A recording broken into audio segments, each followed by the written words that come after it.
Book 16, the Iliad. Fire being now thrown on the ship of Protesilaus, Patroclus fights an army of Achilles. He drives the Trojans back, but is in the end killed by Eurypylus and Hector.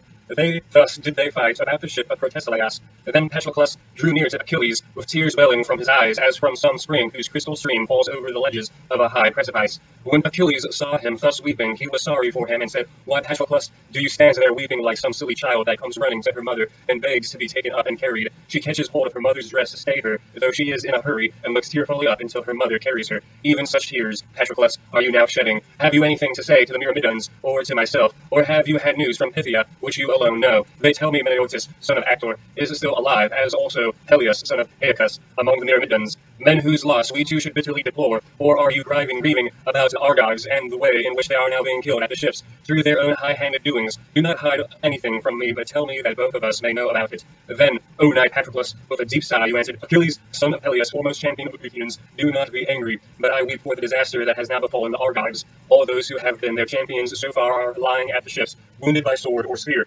Brave Diomed, son of Tydeus, has been hit with a spear, while famed Odysseus and Agamemnon have received sword wounds. Eurypylus again has been struck with an arrow in the thigh. Skilled apothecaries are tending to these heroes and healing them of their wounds. Are you still, O Achilles, so inexorable? May it never be my lot to nurse with such a passion as you have done, to the banning of your own good name, who in a future story will speak well of you unless you now save the Argives from ruin. You know no pity, knight Peleus. Was not your father nor Thetis your mother, but the grey sea bore you, and the sheer cliffs begot you. So cruel and remorseless are you. If, however, you are kept back through knowledge of some oracle, or if your mother Thetis has told you something from the mouth of Zeus, at least send me and the Myrmidons with me, if I may bring deliverance to the Danaans. Let me moreover wear your armor. The Trojans may thus mistake me for you and quit the field, so that the hard-pressed sons of the Pythians may have breathing time, which while they are fighting may hardly be. We who are fresh might soon drive tired men back from our ships and hence to their own city." He knew not what he was asking, nor that he was suing for his own destruction. Achilles was deeply moved and answered, "What noble Patroclus are you saying? I know no prophesying which I am heeding, nor has my mother told me anything from the mouth of Zeus, but I am cut to the very heart that one of my own rank should dare to rob me because he is more powerful than I am.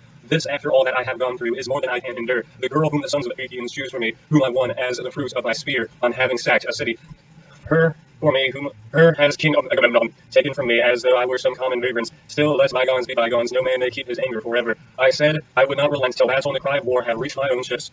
Nevertheless, now gird my armor about your shoulders, and lead the Myrmidons to battle, for the dark cloud of the Trojans has burst furiously over our fleet. The Argives are driven back onto beach, cooped within a narrow space, and the whole people of Troy has taken heart to sally against them, because they see not the visor of my helmet gleaming near them. Had they seen this, there would not have been a creek nor grip that had not been filled with their dead as they fled back again, and so it would have been, if only King Agamemnon had dwelt fairly by me. As it is, the Trojans have beset our host Diomed, son of Tydeus, none longer wields his spear to defend the Danaans. Neither have I heard the voice of the son of Atreus coming from his hatred head, whereas that of the murderous Hector rings in my ears, cars as he gives orders to the Trojans, who triumph over the Pythians, and fill the whole plain with their cry of battle. But even so, Patroclus, fall upon them and save the fleet, lest the Trojans fire and prevent us from being able to return. Do, however, as I now bid you, that you may win me great honor from all the Danaans, and that they may restore the girl to me again, and give me rich gifts into the bargain. When you have driven the Trojans from the ships, come back again, though Hera's thundering husband should put triumph within your reach. Do not fight the Trojans further in my absence, or you will rob me of my glory that should be mine, and do not for lust of battle go on killing the Trojans, nor lead the Pythians on Ilium, lest one of the ever-living gods from Olympus attack you, or Phoebus Apollo loves them well, return when you have freed the ships from peril, and let others wage war upon the plain. Would by fathers Zeus, Athena, and Apollo, that not a single man of all the Trojans might be left alive, nor yet of the Argives,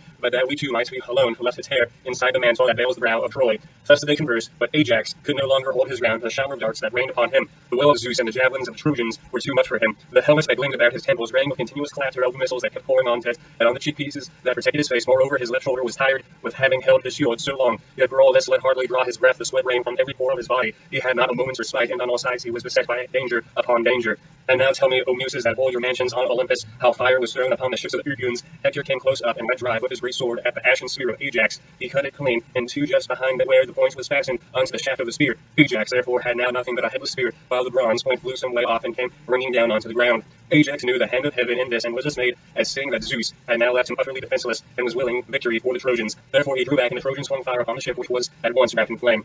The fire was now flaring about the ship's stern, whereon Achilles smote his two thighs and said to Patroclus, "Up, noble knight, for I see the glare of hostile fire at our fleet up, lest they destroy our ships, and there be no way by which we may retreat. Gird on your armor at once, while I call our people together." As he spoke, Patroclus put on his armor. First he greaved his legs with greaves of good make, and fitted with ankle clasp of silver. After this he donned the cuirass of the son of Aeacus, richly inlaid and studded. He hung his silver-studded sword of bronze about his shoulders, and then his mighty shield. On his comely head he set his helmet, well wrought of a crest of horsehair that nodded menacingly